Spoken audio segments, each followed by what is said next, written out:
আসসালামু আলাইকুম। প্রিয় দর্শক, অন্য মঞ্চের আলাপচারিতায় আপনাদের সকলকে আমন্ত্রণ জানাচ্ছি। প্রিয় দর্শক, আজকের আলোচনাটা শুরু করছি একটা অত্যন্ত গুরুতর প্রশ্ন দিয়ে। বাংলাদেশ কি ধীরে ধীরে এমন একটা জায়গায় পৌঁছে যাচ্ছে যেখানে রাজনৈতিক সংঘাত আর শুধু রাজনৈতিক থাকবে না? আমি এখনই বলছি না যে বাংলাদেশে গৃহযুদ্ধ শুরু হয়ে গেছে, কিন্তু কয়েকটি ঘটনা পাশাপাশি সাজিয়ে দেখুন। প্রথমত, শেখ হাসিনা ঘোষণা করেছেন তিনি দেশে ফিরবেন, আর বাংলাদেশের সরকার স্পষ্টত হাসিনার ফিরে আসার ঘোষণায় ভীত। একদিকে সরকার বলছে তিনি ফিরলে নিরাপত্তা দেয়া হবে, আবার ভারতের কাছে দাবি করছে তাকে প্রত্যর্পণ বা এক্সট্রাডাইট করা হোক। বলছে দেশে ফিরলে তাকে বিচারের মুখোমুখি হতে হবে। হাসিনা নিজে যদিও বলছেন যে তিনি তো বিচার ব্যবস্থার মুখোমুখি হবেন, তাহলে এই হাসিনার ফেরা নিয়ে গোলমালটা পাকানো হচ্ছে কেন?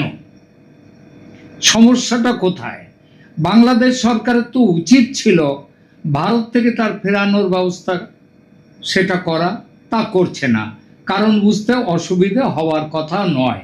হাসিনা দেশে ফিরলে ক্ষমতায় যারা ছিলেন এই মোহাম্মদ ইউনূসের অন্তর্বর্তী সরকার এবং এখন যারা আছেন অর্থাৎ তারেক রহমানের বিএনপি সরকার, তাদের বড় সমস্যা, বড় ভয়। তাই উল্টোপাল্টা দাবি করে এড়িয়ে যাওয়ার চেষ্টা করছেন তারা। বাংলা সরকার যাতে এড়াতে না পারে তার জন্য অনেক চেষ্টা করেছে ভারত, কিন্তু এড়িয়ে গেছে ঢাকা। তারেক রহমানের দিল্লি সফর নিয়ে কয়েকদিন ধরে যে প্রবল কূটনৈতিক তৎপরতা চলছিল তাতে আপাতত বিরতি। সফর আদৌ হবে কিনা অনিশ্চিত। আর এর মধ্যেই ঢাকার একাধিক বিদেশি দূতাবাসগুলিকে হুমকি দেওয়ার ঘটনা সামনে এসেছে। এই তিনটে ঘটনা, এই ঘটনাগুলো কি পরস্পর বিচ্ছিন্ন নাকি একটা সূত্রে এরা বাধা? সেটা হচ্ছে বাংলাদেশের ভেতরে তৈরি হচ্ছে খুব বড় রাজনৈতিক সংঘাতের ক্ষেত্র। এই ক্ষেত্রগুলো, এই সংঘাত, এই বিস্ফোরণ কোথায়? প্রথম বিস্ফোরণ শেখ হাসিনার প্রত্যাবর্তন। বাংলাদেশের রাজনীতিতে এই মুহূর্তে সবচেয়ে বড় প্রশ্ন সম্ভবত শেখ হাসিনা। তিনি বলেছেন ডিসেম্বরের মধ্যে দেশে ফিরতে চান। এখানে একটা কথা মনে রাখা দরকার, শেখ হাসিনার প্রত্যাবর্তন মানে শুধুমাত্র একজন প্রাক্তন প্রধানমন্ত্রীর দেশে ফেরা নয়। এর অর্থ বাংলাদেশের রাজনীতির একটা সাপ্রেসড পলিটিক্যাল কনস্টিটিউয়েন্সি, যাদেরকে চেপে রাখা হয়েছিল যে রাজনৈতিক দলটাকে, তাদের আবার প্রকাশ্যে চলে আসা। কারণ আওয়ামী লীগকে প্রশাসনিকভাবে বা নির্বাচনী রাজনীতি থেকে বেআইনিভাবে কোণঠাসা করা গেলেও আওয়ামী লীগের কয়েক দশকের সামাজিক ভিত্তিকে নিশ্চিহ্ন করে দেওয়া যায়নি। যত দিন যাচ্ছে আওয়ামী লীগের প্রাসঙ্গিকতা তত তীব্র হচ্ছে। মানুষের ভেতর তত আসছে এই প্রত্যাশা শেখ হাসিনা কবে দেশে ফিরবেন। আর বিষয়টা শুধু আওয়ামী লীগ বনাম বিএনপিও নয়, বাংলাদেশের সমাজে আরো পুরনো একটা বিভাজন রয়েছে। সেই বিভাজনটা হলো 1971 মুক্তিযুদ্ধের উত্তরাধিকার। বাংলাদেশের রাষ্ট্রীয় পরিচয় কি মূলত বাঙালি জাতীয়তাবাদ, মুক্তিযুদ্ধ, বাংলা ভাষা এবং ধর্মনিরপেক্ষতার উত্তরাধিকার বহন করা, নাকি বাংলাদেশের পরিচয়ের কেন্দ্রে থাকবে রাজনৈতিক ইসলাম, মুসলিম জাতীয়তাবাদ এবং পাকিস্তানের সঙ্গে একটা নারীর বাঁধন? এই বিতর্ক নতুন নয়, এই বিতর্ক বর্তমানে কার্পেটের নিচে চেপে রেখে দেয়া হয়েছে। কিন্তু শেখ হাসিনা দেশে ফিরলে এই কার্পেটটা উড়ে যাবে, সরে যাবে, আর এই পুরনো বিতর্ক আবার ভয়ঙ্করভাবে সামনে চলে আসবে। বাংলাদেশে মুক্তিযুদ্ধের উত্তরাধিকারের সমর্থক মানেই আওয়ামী লীগের সমর্থক, এটা পুরোপুরি ঠিক নয়। তবে আওয়ামী লীগ অবশ্যই প্রধানতম, কিন্তু বিএনপির মধ্যেও মুক্তিযোদ্ধা পরিবার আছে, বিএনপির মধ্যেও এমন মানুষ আছেন যারা পাকিস্তানি সেনাবাহিনীর 1971 সালের ভূমিকা সম্পর্কে কোনো আপোষ করতে রাজি নন। আবার বামপন্থী, উদারপন্থী সাংস্কৃতিক সংগঠন এবং নাগরিক সমাজের একটা অংশও আছে যারা আওয়ামী লীগের রাজনীতির বিরোধিতা করলেও বাংলাদেশের মুক্তিযুদ্ধ ভিত্তিক পরিচয়কে অস্বীকার করতে চায় না। সুতরাং ভবিষ্যতের সংঘাত যদি তৈরি হয় সেটা খুব সরল ওই আওয়ামী লীগ বনাম বিএনপি বা আওয়ামী লীগ বনাম বিএনপি জামাত এই ধরনের সমীকরণে আটকে থাকবে না।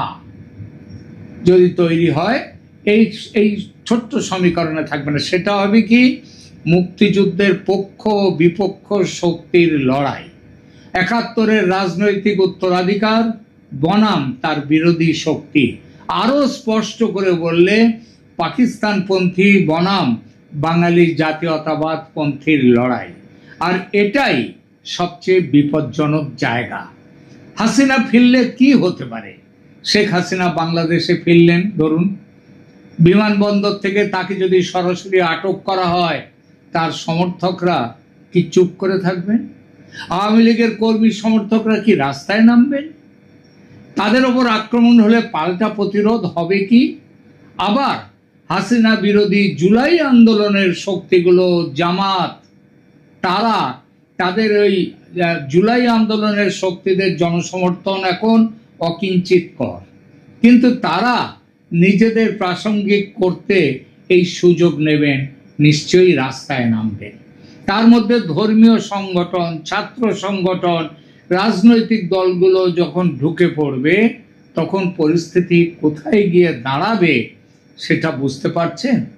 এগুলো প্রশ্ন, এবং প্রশ্নগুলো কিন্তু মন গড়া নয়, মন গড়া নয়। এগুলো রাষ্ট্র তখন কি করবে?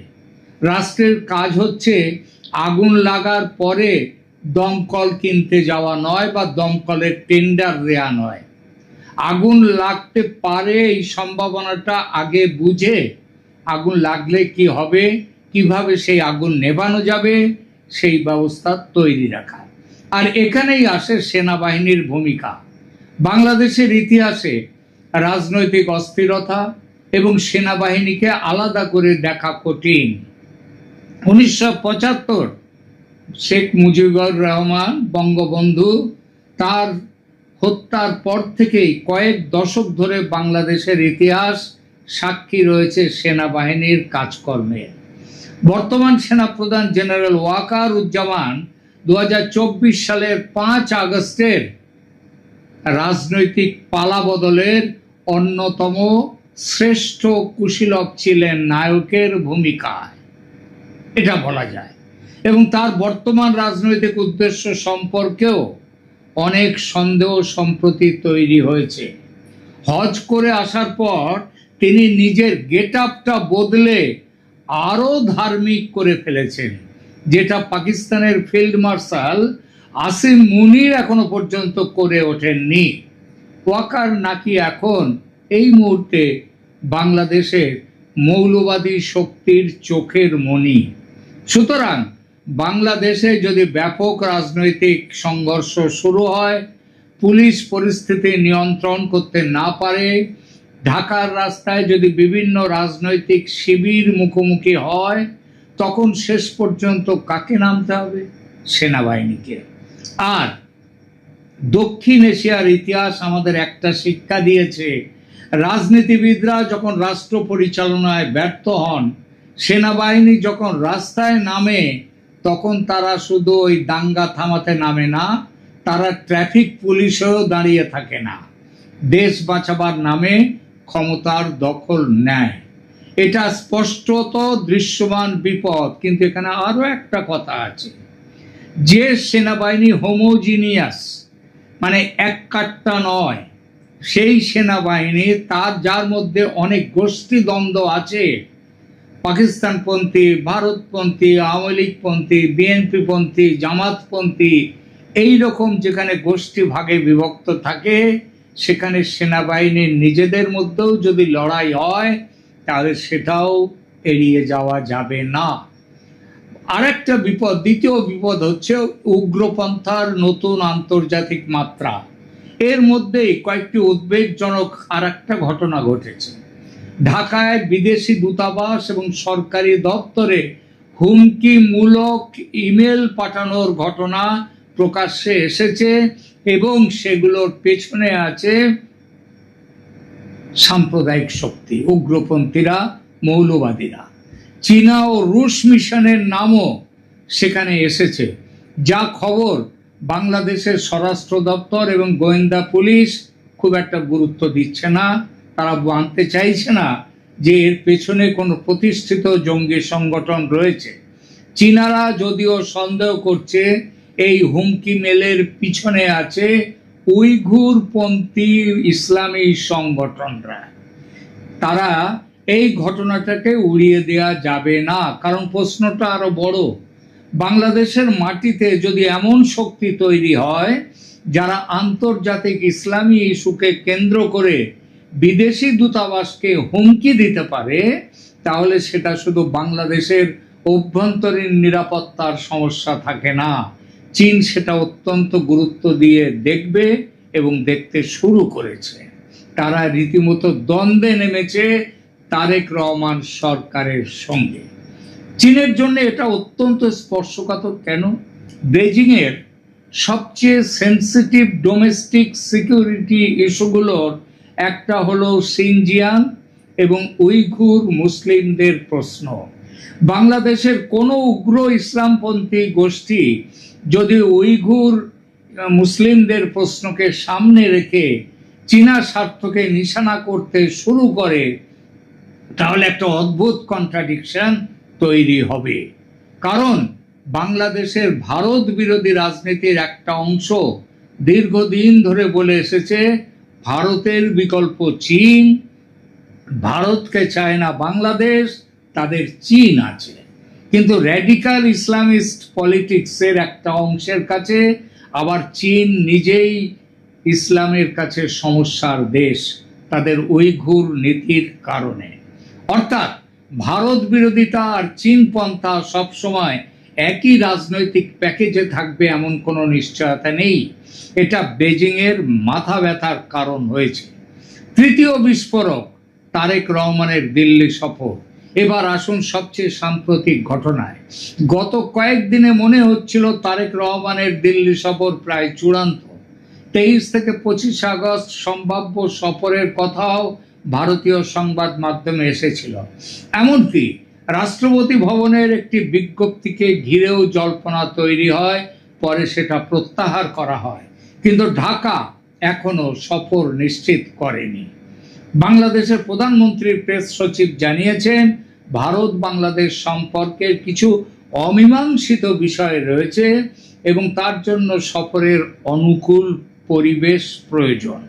সেই অনুকূল প্রবেশের জন্য এমন দুটি দাবি দিয়েছে বাংলাদেশ যা মেনে নেওয়া ভারতের পক্ষে অসম্ভব।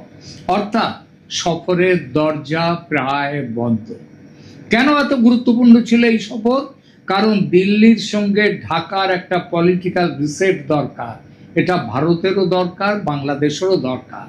এবং এই দরকার শেখ হাসিনার দেশে ফেরার ব্যবস্থা পাকা করার জন্য। কারণ অন্তর্ভুক্তিমূলক রাজনীতি বাংলাদেশে না এলে বাংলাদেশের পতন আরো শীঘ্র হবে। সেই জন্যে ভারত সেই কারণে এতটা ঝুঁকে পড়ে নতি স্বীকার করে তারেকের সফরটা চাইছিল। এবং এই ভারতের এই নতি স্বীকারের জন্য ভারত সরকার, ভারতের মধ্যে তারা সমালোচিত হচ্ছে। এমনকি অর্গানাইজারের প্রাক্তন সম্পাদক এবং আরএসএস ইডিওলগ সেই শেষাদ্রিচারী, তিনি তো বলেছেন ভারতের এতটা ঝুঁকে পড়ার কোনো দরকার ছিল না। কিন্তু ভারত চাইছিল একটা বড় বিপদের হাত থেকে বাংলাদেশকে বাঁচাতে, সঙ্গে সঙ্গে নিজেও বাঁচতে, যাতে শেখ হাসিনার দেশে ফেরার পর রাজনৈতিক আবহাওয়া গরম না হয়, যাতে গৃহযুদ্ধের পরিস্থিতি তৈরি না হয়, কিংবা এমন পরিস্থিতি তৈরি হলে, যদি তেমন পরিস্থিতি তৈরি হয়, তাহলে যেন কন্ট্রোল করা যায় সেই পরিস্থিতিকে, সেই আলোচনার জন্যই তারেক রহমানকে ডাকা হয়েছিল। কিন্তু সমস্যা হচ্ছে বাংলাদেশের ডোমেস্টিক পলিটিক্স। ভারতের সঙ্গে সম্পর্ক স্বাভাবিক করার চেষ্টা করলেই বাংলাদেশের একটা অংশ প্রশ্ন তোলে, হাসিনার কি হবে, ভারত তাকে কেন ফেরাচ্ছে না, আর তারেক রহমান দিল্লিতে গেলে বিরোধীরা সেটাকে কিভাবে ব্যবহার করবে। এই হিসাবও নিশ্চয়ই বিএনপিকে করতে হচ্ছে। তাই এক পা এগোচ্ছেন তারেক, তো দু পা পিছিয়ে যাচ্ছেন। বিএনপির সবচেয়ে বড় পরীক্ষা এখানেই। বিএনপি এখন সরকারে, বিরোধী দলের থেকে অনেক কথা বলা যায়, কিন্তু সরকারে বসলে সব কথা বলা যায় না। এটা কিন্তু এখনো শিখতে পারেননি তারেক রহমান। সরকারে বসলে তাকে দেখতে হবে বিদ্যুৎ, ডিজেল, সীমান্ত সামলানো, বাণিজ্য, এবং সবচেয়ে গুরুত্বপূর্ণ দেশের ভেতরের রাজনৈতিক বিস্ফোরণ কিভাবে আটকে রাখা যাবে। তারেক রহমানকে সম্ভবত এখন এই বাস্তবতার মুখোমুখি হতে হচ্ছে। কিন্তু ভারতের এত কেন মাথা ব্যথা, ভারতের কেন এত বড় ভয়? অনেকেই এই প্রশ্নটা তোলেন, ভারত কেন এত ভয় পাচ্ছে, এত চেষ্টা করছে কেন? কারণ বাংলাদেশে যে কে ক্ষমতায় থাকবে সেটা ভারতের একমাত্র চিন্তা নয়। ভারতের সবচেয়ে বড় চিন্তা স্ট্র্যাটেজিক নাইট মেয়ার, মানে দুঃস্বপ্ন, সেটা হলো কি একটা অস্থিতিশীল বাংলাদেশ। কারণ বাংলাদেশের গৃহ সংঘাত বাংলাদেশের সীমান্তে থেমে থাকবে না। শরণার্থীর ঢল আসবে পশ্চিমবঙ্গ, ত্রিপুরা, অসম, মেঘালয়ে। সীমান্তে অস্ত্র পাচার বাড়বে। উগ্রপন্থী সংগঠনগুলো সুযোগ নেবে। ভারতের উত্তর পূর্বাঞ্চলের নিরাপত্তার উপর চাপ তৈরি হবে। চীন এবং পাকিস্তানও নিজেদের স্ট্র্যাটেজিক ইন্টারেস্ট অনুযায়ী পরিস্থিতির সুবিধা নেওয়ার চেষ্টা করবে। সুতরাং বাংলাদেশের স্ট্যাবিলিটি ভারতের কাছে কোনো দয়াদা নয়, চ্যারিটি নয়, এটা ভারতের নিজের ন্যাশনাল সিকিউরিটির ইন্টারেস্ট। আর এখানেই শেখ হাসিনা হয়ে উঠেছেন ট্রিগার পয়েন্ট। হাসিনা ফিরবেন কি ফিরবেন না, প্রশ্নটা এখন আর শুধু একজন ব্যক্তিকে নিয়ে নয়। প্রশ্ন হচ্ছে তিনি ফিরছেন, এবং ফিরলে আওয়ামী লীগের রাজনৈতিক পুনর্গঠন শুরু হবে কি, তাকে গ্রেপ্তার করলে কি হবে, আওয়ামী লীগের ওপর নিষেধাজ্ঞা বহাল থাকলে তার সমর্থকরা কি করবে, আর জুলাই আন্দোলন এবং আওয়ামী লীগ বিরোধী যে শক্তি, ইসলামী শক্তি, তারাই বা কি করবে। জামাত সহ ইসলামপন্থীরা নিশ্চয়ই বসে থাকবে না, বিএনপি বা কি করবে। আর পরিস্থিতি হাতের বাইরে গেলে সেনাবাহিনী কি করবে। এই শেষ প্রশ্নটাই সবচেয়ে গুরুত্বপূর্ণ। এবার কি মনে হচ্ছে গৃহযুদ্ধের উপাদানগুলো একে একে কিভাবে দ্রুত তৈরি হচ্ছে বাংলাদেশে? প্রথমত গভীর রাজনৈতিক পোলারাইজেশন, দ্বিতীয়ত 1971-এর ইতিহাস নিয়ে আদর্শগত বিভাজন, তৃতীয়ত আওয়ামী লীগের বিপুল সামাজিক ভিত্তি কিন্তু সীমিত রাজনৈতিক স্পেস, এবং স্পেস দখলের জন্য তাদের অনিবার্য লড়াই। সুতরাং চতুর্থত আরো আছে ধর্মীয় রেডিকালাইজেশনের আশঙ্কা। আর পঞ্চমত সেনাবাহিনীর ঐতিহাসিক রাজনৈতিক ভূমিকা, এবং ভারত, চীন, পাকিস্তানকে ঘিরে জিও পলিটিক্যাল কম্পিটিশন, প্রতিযোগিতা। এগুলো যদি যখন একই সময়ে বিস্ফোরিত যদি হয়, এবং সেটা হওয়ার সম্ভাবনা খুব বেশি, তখন সমস্যা শুধু ঢাকার থাকবে না, সমস্যা ভারতের, সমস্যা গোটা দক্ষিণ এশিয়ার। শেষ কথাটা বলি, বাংলাদেশের সামনে সম্ভবত এখন দুটি রাস্তা। একটি রাস্তা রাজনৈতিক রিকনসিলিয়েশন, বোঝাপড়া করা, ভুলে যাও সব অতীত, এখানে আবার নতুন করে এসো, যেখানে নির্বাচিত সরকার, বিরোধী শক্তি, আওয়ামী লীগের সামাজিক ভিত্তি, জুলাই আন্দোলনের অংশীদার, জামাত, রাষ্ট্রীয় প্রতিষ্ঠান, সবাইকে কোনো না কোনো রাজনৈতিক কাঠামোর মধ্যে রাখা হবে। আর এই রাস্তাটাই চেয়েছিল ভারত। তাই তারেক রহমানকে সাথে আলোচনা করে বাংলাদেশকে বাঁচাতে চেয়েছিল। আপাতত সেই চেষ্টা ব্যর্থ হয়েছে। আর দ্বিতীয় রাস্তাটা কি? প্রতিপক্ষকে নিশ্চিহ্ন করার রাজনীতি। ইতিহাস বলে দ্বিতীয় রাস্তাটা কখনো শেষ হয় না। আওয়ামী লীগকে শেষ কেউ করতে পারবে না। আজ আপনি প্রতিপক্ষকে নিষিদ্ধ করবেন, কাল প্রতিপক্ষ রাস্তায় নামবে, পরশু পুলিশ নামবে, তারপর সেনাবাহিনী, আর তারপর কে রাষ্ট্র চালাবে সেটা নির্বাচনের ফল ঠিক করে না, ঠিক করে বন্দুকের নল। শেখ হাসিনার দেশে ফেরার ঘোষণা তাই বাংলাদেশের জন্য শুধু একটি রাজনৈতিক খবর নয়, এটি বাংলাদেশের রাষ্ট্র ব্যবস্থায় সবচেয়ে কঠিন চাপের সময়। আর তারেক রহমানের সামনে প্রশ্নটা তাই ভয়ঙ্কর। তিনি কি এমন একটি বাংলাদেশ তৈরি করবেন যেখানে রাজনৈতিক শত্রু রাজনীতি করার জায়গা পাবে, নাকি বাংলাদেশের রাজনীতি আবার এমন জায়গায় পৌঁছবে যেখানে শেষ সিদ্ধান্ত নেবেন রাজনীতিবিদরা নন, সেনানিবাসের জেনারেলরা? আগামী কয়েক দিনেই বা কয়েক মাসেই সম্ভবত তার উত্তর পাওয়া যাবে। আর সেই কারণেই বাংলাদেশের দিকে এখন শুধু দিল্লি নয়, বেজিং, ইসলামাবাদ, ওয়াশিংটন সবাই তাকিয়ে আছে। সবাই দেখছে গৃহযুদ্ধ কিভাবে অবশ্যম্ভাবী হয়ে উঠছে। আশা করব যেন না হয় এই গৃহযুদ্ধ। ঈশ্বর রক্ষা করুন বাংলাদেশকে। প্রিয় দর্শক, আপনার কি মতামত এই বিষয়ে কমেন্ট করে জানান। সহমত হলে লাইক দিন, শেয়ার করুন